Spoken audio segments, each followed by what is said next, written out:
အားလုံးကိုခုတော့နမဖြင့်တဖန်မင်္ဂလာပါလို့နှုတ်ခွန်းဆက်သလို့တယ်ဆိုတော့ဒီနေ့မှာတို့ကဆင်ချင်းခွန်အားယူချင်တာကကျွန်တော်လူသားတွေကပေါ့နော်ကျွန်တော်ဘယ်ရနေဘယ်လိုဆက်ဖြစ်လာတာလဲကျွန်တော်လူတွေကပြောကြတယ်လူကအာဒံနဲ့ဧဝကခရိယန်ဖျားကဖန်ဆင်းတယ်တချို့တို့သူများလဲလူသားကပြမကြီး၄ပါးပေါ့နော်စသဖြင့်အမျိုးမျိုးလူသားတွေရဲ့ဖြစ်တည်လာမှုကိုအမျိုးမျိုးတော့ပြောကြတယ်ပညာရှင်ဒါဝင်က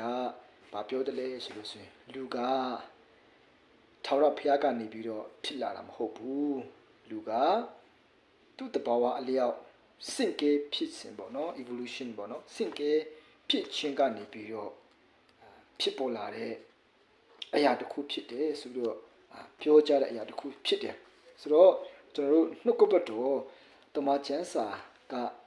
မဖော်ပြခင်လေးမှာမဖတ်ခင်လေးမှာဆိုဒီတမန်ကျမ်းစာဆိုတော့ကလည်းကျွန်တော်တို့တမန်ကျမ်းစာအုပ်ကိုကြည့်တဲ့အခါမှာခရစ်ယာန်တွေရဲ့တမန်ကျမ်းစာ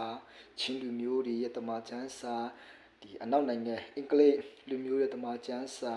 အမေရိကန်တွေရဲ့တမန်ကျမ်းစာစသဖြင့်ကျွန်တော်တို့ဖော်ပြထားခြင်းမရှိပါဘူးဘယ်လိုပဲဖော်ပြပေးထားတယ်လဲဆိုလို့ဆိုရင်မူရင်းကလာတဲ့အတိုင်းပဲထာဝရဘုရားဤတမန်ကျမ်းစာဆိုပြီးတော့ပဲကျွန်တော်တို့ဖော်ပြတုံ့နှုံထားတယ်ဆိုတော့ဒီနေ့ကျွန်တော်တွေ့ရတယ်ဒီဖော်ပြထားတုံ့နှုံထားတဲ့အရာကိုမကြည့်ခင်မှာကျွန်တော်တို့နည်းနည်းလေးလမ်းမီတလောက်လေးကျွန်တော်တို့ကြည့်ရအောင်ပေါ့နော်လူကဒီစစ်ဖက်ဆိုင်ရာအရာပေါ့နော်လူကဘယ်လိုမျိုးဖွဲ့စည်းတယ်လဲပေါ့နော်ဆိုတဲ့အရာလေးကိုကျွန်တော်အနေငယ်လေးကျွန်တော်လမ်းမီတလောက်လေးကျွန်တော်ကြည့်မှာဖြစ်တယ်ဆိုတော့လူကဖွဲ့စည်းတဲ့အထက်မှာဓာတုဇီဝဆိုင်ရာဖွဲ့စည်းမှု cell တွေဖွဲ့စည်းမှု tissue ဖွဲ့စည်းမှုဒီခန္ဓာအင်္ဂါအစိတ်အပိုင်းနေပေါ့နော်ဒီမျိုးဖွဲ့စည်းမှုတွေကျွန်တော်အများကြီးရှိတယ်ပေါ့နော်ဖွဲ့စည်းမှု၄ခုပေါ့နော်ဆိုဒီရကျွန်တော်ရှိတယ်နံပါတ်1 chemical ဖွဲ့စည်းမှုမှာကျွန်တော်ဘာတွေပါတယ်လဲဆိုတော့ကျွန်တော်ဒီ atom ကျွန်တော်ရဲ့ခန္ဓာကိုယ်ထဲမှာပေါ့နော် atom နဲ့ molecule တွေနဲ့ကျွန်တော်ရဲ့ဒီခန္ဓာကိုယ်ကြီးကိုကျွန်တော်ဖွဲ့စည်းထားတယ်ပေါ့နော်နောက်တစ်ခုကြတော့ကျွန်တော်ဒီ cell ဖွဲ့စည်းမှုပေါ့နော် cell ပေါင်းကတန်ပေါင်းတသိန်းပေါ့နော်100 trillion ပေါ့နော်ဒီ trillion ထိရှိတယ်ပေါ့နော်ဆိုတော့တန်ပေါင်းသသိန်းထိကျွန်တော်ရဲ့ခန္ဓာကိုယ်မှာ cell ဖွဲ့စည်းတိဆောက်ထားတဲ့အရာပေါ့နော်အဲ့လောက်ရှိတယ်ဆိုတော့ဒီနေ့ကျွန်တော်တွေ့ရတာဖြစ်တယ်နောက်တစ်ခုကကျတော့ကျွန်တော်ဒီ tissue တွေနဲ့ကျွန်တော်ခန္ဓာကိုယ်ကြီးကဖွဲ့စည်းထားတယ်ပေါ့နော်အဲ့ဒီမှာကျွန်တော်အပားလွာဆုံးကျွန်တော်အရည်ပြားတွေပေါ့နော်အရည်ပြား tissue ပြီးတဲ့ခါကျရင် connective tissue ကျွန်တော်ဒီဆက်သွယ်လို့ရတဲ့ tissue တွေပေါ့နော်ဥပမာဆိုလို့ဆိုတော့ကျွန်တော်ဒီအယိုးတို့ပြီးတဲ့ခါကျရင်ကျွန်တော်ဒီအထက်မှာအစီတို့အသားတို့နဲ့ဥတို့နဲ့စသဖြင့်ဒီကျွန်တော်သွေးကြိုးတွေစသဖြင့်ကျွန်တော်ဒီဆက်တွေတို့ဆက်တွေနေအောင်ပေါ့နော်တစ်ခုနဲ့တစ်ခုအယိုးဆွနဲ့အယိုးနဲ့အသားဆွနဲ့အယိုးနဲ့အသားပြီးခါအသားနဲ့အစီဆွနဲ့အသားနဲ့အစီအသားနဲ့ဥဆွနဲ့အသားနဲ့ဥပြီးတဲ့ခါကျရင်အသားနဲ့သွေးကြောဆွနဲ့သွေးကြောဒီလိုမျိုးဆက်တွေလို့ရအောင်ပေါ့နော်ဖွဲ့စည်းထားတဲ့အရာတစ်ခုရှိတယ်တဲ့tissue อ่ะပေါ့နော်နောက် tissue တစ်ခုကပါလဲဆိုတော့ muscle tissue ပေါ့နော်ကြွက်သားတွေပေါ့ကျွန်တော်ဒီလှုပ်နိုင်ရှားနိုင်အောင်ပေါ့နော်ကျွန်တော်တို့ပြုလုပ်ပေးတဲ့ဒီ tissue muscle tissue တွေကျွန်တော်ရှိတယ်ပေါ့နော်ပြီးတဲ့အခါကျရင် nervous tissue ပေါ့နော်ကျွန်တော်ဒီအာယုံကြောအာယုံခံနိုင်တဲ့အရာတွေပေါ့နော်အာနှုံဒီအာယုံပြောတဲ့အခါမှာအုံနောက်အာယုံကြောတွေပေါ့နော်ဒီ tissue တွေရှိတယ်ပေါ့နောက်တစ်ခုကကျွန်တော်ဒီခန္ဓာကိုယ် organ ပေါ့နော် organ ခန္ဓာအစိတ်အပိုင်းနေခန္ဓာအစိတ်အပိုင်းနေမှာကျွန်တော်ဒီခန္ဓာကိုယ်မှာအစိတ်အပိုင်းအဓိကအစိတ်အပိုင်းနေပေါ့နော်အဓိကအစိတ်ပိုင်းစုပေါင်း17ခုလောက်ရှိတယ်ဆိုပြီးတော့ကျွန်တော်ဒီစိဖက်ဆိုင်ရာဒီစာဒီမှာပေါ့နော်ကျွန်တော်ကျွန်တော်တို့လက်လမ်းမိတလောက်ပေါ့ဒီစာမှာကျွန်တော်တွေ့ရတယ်ပေါ့နောက်တစ်ခုကျွန်တော်အယိုးဆိုလို့ဆိုရင်လည်းကျွန်တော်တွေကအယိုးပေါင်း206ခုလောက်ရှိတယ်ပေါ့နော်အယူတွေ206ခုလောက်ရှိတယ်ဆိုတော့ဒီလိုမျိုးလွတ်ခန္ဓာကိုဖွဲ့စည်းထားတာဖြစ်တယ်ဆိုတော့ဒါကပညာရှင်တွေပေါ့နော်ဒါကပညာရှင်တွေပြောတဲ့အခါမှာကျွန်တော်တို့ဒီကျွမ်းကျင်တဲ့စေဖက်ဆိုင်ရာစေအကြောင်းနဲ့ကျွန်တော်ပတ်သက်တဲ့အရာတွေလက်မိတလောက်ကျွန်တော်တို့ဖော်ပြတဲ့အရာတွေဖြစ်တယ်ဆိုတော့ခုနပြောသွားတဲ့ ဒီထောရဖျားမိတ်တော်မူတဲ့နှုတ်ကပတ်တော်တမန်ကျမ်းစာမှာကဘလို့ရှိတယ်လေနှုတ်ကပတ်တော်တမန်ကျမ်းစာမှာကတော့ဘလို့ဖော်ပြပေးထားတယ်ဆိုရင်လူကိုပေါ့နော်လူကဘေးရနေဘလို့မျိုးစင်တလာတယ်လေ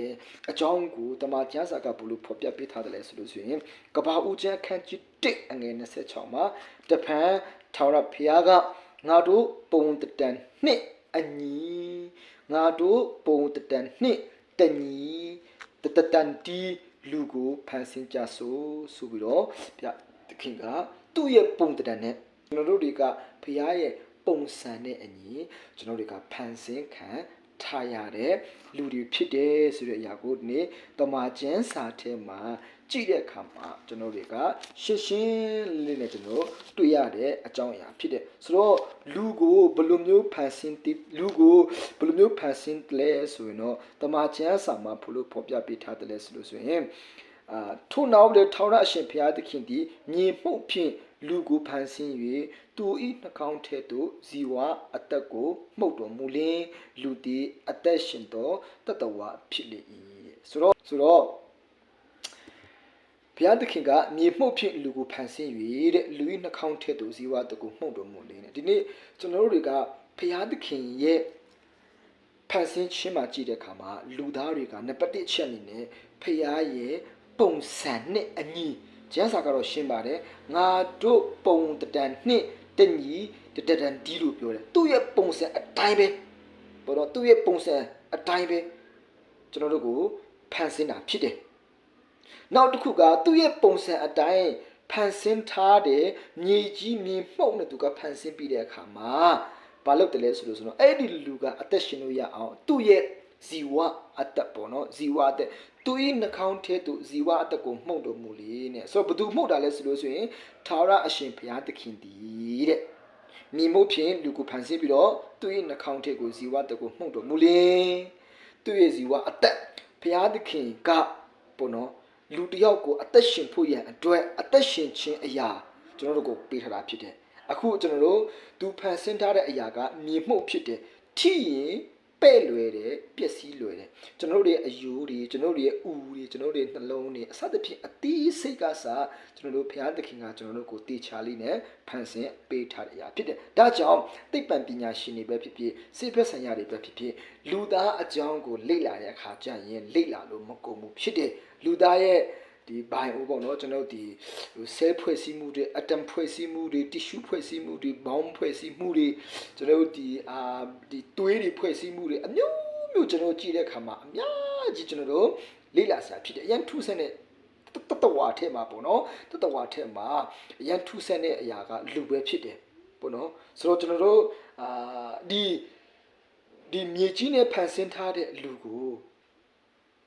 အသက်မရှင်ခင်မလှုပ်ရှားခင်ကမြေမှုပဲဖြစ်တယ်ကျွန်တော်တွေကဒါကြောင့်ထိလိုက်ရင်ပဲ့လွယ်တယ်ကြည်လွယ်ဒီအရာကိုဘုရားသခင်ကဘာလို့ပြလဲဆိုတော့သွေးကြောတွေကစသူအသက်မှုတ်သွင်းလိုက်တဲ့အခါမှာသူ့ရဲ့လေဘုရားသခင်ပြလိုက်တဲ့အသက်ကိုမှုတ်သွင်းလိုက်တဲ့အခါမှာကျွန်တော်တို့ရဲ့ခန္ဓာတစ်ခုလုံးကအသက်ရှူလာတယ်လှုပ်ရှားလာတယ်ပေါ့နော်ဆိုတော့အဲ့ဒီအသက်ထဲမှာပါလဲဆိုတော့ကျွန်တော်တို့ဒီဘယ်လိုပြောမလဲအလိုလျောက်အစနစ်တွေပဲပါတယ်ဟိုလိန်ပြန်နေဆိုလို့ဆိုရင်အလိုလျောက်စနစ်ကိုအသက်သွင်းလိုက်ပြီဆိုလို့ဆိုရင်တွားနေသူသွားနေလာတယ်ဆိုတော့အဲ့ဒီစနစ်ကိုဘုရားသခင်ကကျွန်တော်တို့ရဲ့အထက်မှာထည့်ပေးလိုက်တယ်အဲ့ဒီဘုရားသခင်ထည့်ပေးလိုက်တဲ့စနစ်ထဲမှာဘာတွေပါလဲဆိုလို့ဆိုရင်လူတွေကဘုရားသခင်နဲ့ပုံစံတန်တီဖန်ဆင်းထားတဲ့လူဖြစ်တဲ့အတွက်ကြောင့်မလို့ကျွန်တော်တို့မှာဘာဖြစ်လာတယ်ဆိုတော့တီးထွင်နိုင်တယ်ကြံစနိုင်တယ်ပေါ့နော်ကျွန်တော်တို့မှာစဉ်းစားနိုင်တယ်အဆိုးအကောင်းစသဖြင့်စဉ်းစားနိုင်တယ်လှုပ်ရှားနိုင်တယ်တီးထွင်နိုင်တယ်ကျွန်တော်တွေကဖန်ဆင်းထားတဲ့ဘုရားသခင်ဖန်ဆင်းထားတဲ့အရာတွေအားလုံးကအရင်များပါတယ်ပေါ့နော်ကျွန်တော်ကဘာပေါ်မှာဘုရားသခင်ကျွန်တော်တို့လူသားတွေကင်လိုက်တဲ့အရာမှန်သမျှကဘုရားသခင်ဖန်ဆင်းတဲ့အရာတွေကြီးခဲ့ပါပဲဘုရားသခင်မဖန်ဆင်းထားတဲ့အရာပါတခုမှမရှိပါဘူးဘုရားသခင်ဖန်ဆင်းပြီးသားအရာတွေကိုပဲလူသားတွေကထုတ်ပြီးတော့လူသားတွေကယူပြီးတော့လူသားတွေအတွက်ဆိုတော့ပြန်လဲပြီးတော့လှုပ်ဆောင်ကြတာဖြစ်ပါတယ်ဥပမာ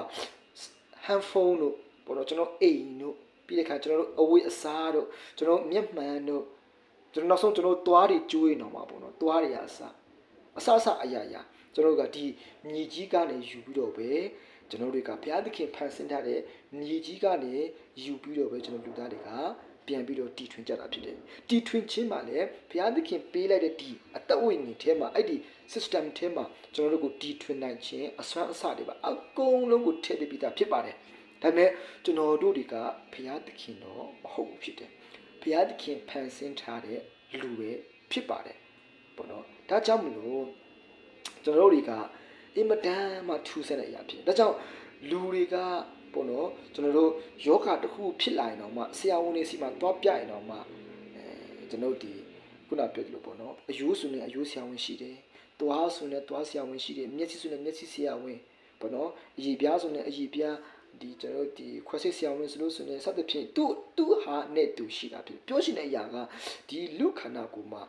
လေ့လာမယ်ဆိုရင်လေ့လာတော့မကုန်တဲ့ရတယ်ဖြစ်တယ်ကျွန်တော်လူခန္ဓာကိုယ်တော့မဟုတ်သေးပါဘူးနော်အခုဆိုရင်လူသားတွေကအင်မတန်မှစူးစမ်းလေ့လာခြင်းကြတယ်ဆိုတော့လကပောက်ကိုတွန်းနိုင်ဖို့ရအတွက်အမျိုးမျိုးသော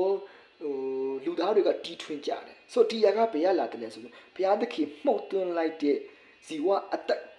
လေးအထဲမှာကျွန်တော်တွေကတီထွင်ကြံစနိုင်တဲ့အရာတွေဖြစ်တယ်စူးစမ်းခြင်းတဲ့အရာတွေကျွန်တော်အားလုံးပါပြီးသားတယ်ဒါကြောင့်လူတွေကစူးစမ်းခြင်းကြတယ်အာကတတိတွားနိုင်အောင်အရင်ကတော့ကဘာမြေကြီးကလုံးတလားပြားတလားအမျိုးမျိုးကျွန်တော်တို့ရင်ဆိုင်ရတယ်ပေါ့နော်ဟာတာအနေနဲ့ကဘာကြီးဒီကျောင်းမှာလုံး၍အိမ်မှာပြားပါသည်စသဖြင့်လူတွေကမတိကြဘူးဖြစ်တယ်ဒါပေမဲ့ကဘာလက်နော်ဆရာကြီးတယောက်ကိုလံပတ်နော်ကဘာကြီးကိုလှည့်တဲ့အခါမှာခီးသွားတဲ့အခါမှာကဘာကြီးကလုံချောင်းစသဖြင့်အခုတပည့်ပညာရှင်တွေကျွန်တော်ပေါ်လာတဲ့အခါမှာကဘာကြီးကတကယ်ကိုလုံးနေမပြားဘူးစသဖြင့်ဒီလိုမျိုးဘုရားသခင်ဖန်ဆင်းထားတဲ့တခြားသောအရာတွေကိုကျွန်တော်တို့လေ့လာရင်တော့မကုန်နိုင်တဲ့အရာတွေဖြစ်တယ်ဆိုတော့လူသားကအဲ့ဒီအရာတွေပို့ပြီးတော့ထူးဆန်းပါတယ်ပေါ့နော်ဆိုတော့ကြောင့်မလို့ဒီနေ့ကျွန်တော်တို့လူခန္ဓာကိုယ်မှာရှိတဲ့ဖွဲ့စည်းထားတဲ့အရာကမြေကြီးကနေပြီးတော့ကျွန်တော်တို့ကဖွဲ့စည်းတည်ဆောက်ထားတဲ့အရာဖြစ်ပါတယ်ဒါကြောင့်မလို့မြေကြီးထဲမှာရှိတဲ့ပေါ့နော်ဓာတ်တွေနဲ့ခန္ဓာကိုယ်မှာရှိတဲ့ဓာတ်တွေကအတူတူပဲဖြစ်တယ်ပေါ့နော်ဒါကြောင့်မလို့ကျမ်းစာတစ်ခုမှပြောလို့ဆိုလို့ဆိုရင်လူသည်တည်ရင်မြေမှုတ်ကိုပြန်သွားရမှာဖြစ်တယ်။ဘာကြောင့်လဲမြေမှုတ်နဲ့ဖန်ဆင်းထားတဲ့လူဖြစ်တဲ့အတွက်ကြောင့်လို့ဖြစ်တယ်ပေါ့နော်ဒါကြောင့်ဒီနေ့ကျွန်တော်တို့ဒီမှာအဓိကကျွန်တော်ပေးချင်တဲ့အကြောင်းအရာကဘုရားသခင်ကပေါ့နော်ကျွန်တော်လူသားတွေထင်တဲ့အရာကကမ္ဘာမြေကြီးတော်လကောင်းဒီလူသားတော်လကောင်းဘာလဲဆိုလို့ဆိုရင်ဘုရားသခင်ဖန်ဆင်းတာမဟုတ်ဘူးလူသားတွေပြောနေကြတဲ့နော်ဒီတစပီဖြစ်လာတယ်ဆိုပြီးလူသားတွေကပြောဆိုနေကြတဲ့အရာတွေအများကြီးကျွန်တော်ရှိတယ်ဆိုတော့ဒီကနေ့နှုတ်ကပတော်တမကျမ်းစာမှာကဘယ်လိုပြောထားတယ်လဲဆိုလို့ဆိုတော့ကျွန်တော်တို့ကိုမြေကြီးကနေလာတဲ့လူတွေဖြစ်တယ်ဘုရားသခင်ပုံတံနဲ့ဖန်ဆင်းထားတယ်ဘုရားသခင်ရဲ့အတ္တဝိညာဉ်ကိုကျွန်တော်တို့ကိုထည့်ထားတယ်ကျွန်တော်တို့လူသားတွေဖြစ်တယ်ကျွန်တော်တို့ကကဘာမြေကြီးထက်ပင်နေတန်ဖိုးရှိတဲ့ပုံကိုယ်ဖြစ်ပါတယ်တန်ဖိုးအင်မတန်မှကျွန်တော်ကြည့်တဲ့သူတွေဖြစ်ပါတယ်ဒါဆိုရင်ဘုရားသခင်ကိုပြန်လေပြီးတော့သိရှိဖို့ရန်အတွက်ဒီဖန်ဆင်းထားတဲ့တင့်ကိုဖန်ဆင်းနေဆိုတဲ့အရာကိုတင်သိဖို့ရန်အတွက်ဒီကနေ့ကျွန်တော်ဝေမျှခြင်းဖြစ်ပါတယ်ကျွန်တော်တွေကတာမန်လူတွေမဟုတ်ဖြစ်တယ်ဖျားအထူးဖန်ဆင်းထားတဲ့လူတွေဖြစ်တယ်ဖျားအထူးပြုလုပ်ထားတဲ့ဖျားရဲ့ပုံတံနဲ့ဖန်ဆင်းထားတဲ့လူတွေဖြစ်ပါတယ်တပင်းတွေကဘုရားပုံစံဖန်ဆင်းပါအောင်တရိษံတွေကိုဘုရားသခင်ပုံစံဖန်ဆင်းပါအောင်ကျွန်တော်တို့ကိုဘုရားသခင်ကသူ့ရဲ့ပုံစံနဲ့တဒံတဲ့အတ္တဝိညာဉ်ပါဇီဝအတ္တပါပေးပြီးတော့ကျွန်တော်တို့ကိုဖန်ဆင်းထားတာဖြစ်ပါတယ်တင်းကိုဖန်ဆင်းထားတဲ့သူကတင်းမတိသေးဘူးဆိုရင်တော့ဒီကနေ့ဒီနှုတ်ကပတ်တော်လေးအဖြစ်တင်းကိုဖန်ဆင်းထားတာဘယ်သူမှမဟုတ်ဘူးဖြစ်တယ်တင်းကိုဖြစ်ပွားစေတာကတင်းရဲ့အဖေအမေကြောင့်လည်းမဟုတ်ဘူးဖြစ်တယ်ကျွန်တော်ကိုဖြစ်ပွားစေတာအဖေအမေကြောင့်လည်းမဟုတ်ဘူးဖြစ်တယ်ကျွန်တော်ကိုဖြစ်ပွားစေတာကဘုရားသခင်ဖြစ်တယ်ထို့ဘုရားသခင်ကကျွန်တော်ကိုဖြစ်ပွားစေတဲ့အရာဖြစ်တယ်တင့်ကိုလည်းဘုရားသခင်ဖန်ဆင်းထားတယ်ဆိုတဲ့အရာလေးကိုဒီကနေ့ကျွန်တော်ဝေမျှခြင်းဖြစ်ပါတယ်တင့်ကိုဘယ်တတဝါဘယ်အကောင်ဘယ်နဲ့ဘယ်အရာကနေပြီးတော့တင့်ဟာဖြစ်လာတဲ့လူလုံးဝမဟုတ်ပါဘူးတင့်ဟာဘုရားသခင်ရဲ့ပုံတံတော်နဲ့အညီဘုရားသခင်ပေးထားတဲ့ဇီဝအသက်နဲ့တင်ကအခုအသက်ရှင်တာဖြစ်ပါတယ်။တင့်ကိုဖန်ဆင်းထားတဲ့ဘုရားကတင့်ကိုဖန်ဆင်းထားတဲ့ဘုရားတင်တိဖို့ရန်အတွက်ဒီကနေ့ကျွန်တော်အနေငယ်လေးဝေမျှခြင်းဖြစ်ပါတယ်။ရောက်ချင်းစီတိုင်းဘုရားကောင်းချီးပေးပါစေ။အာမင်။